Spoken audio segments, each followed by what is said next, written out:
strawberry கண்ணே விண்வெளி பெண்ணே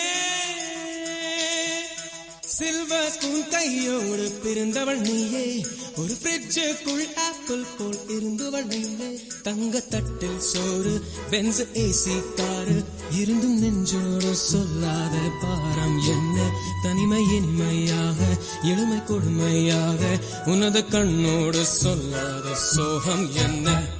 பெண்ணழகையும் பேரழகையும் எப்படி மறைத்தால் உன் கற்பனைகளின் அற்புதங்களை எப்படி எரித்தால் கிடைக்குமே பைத்தியம்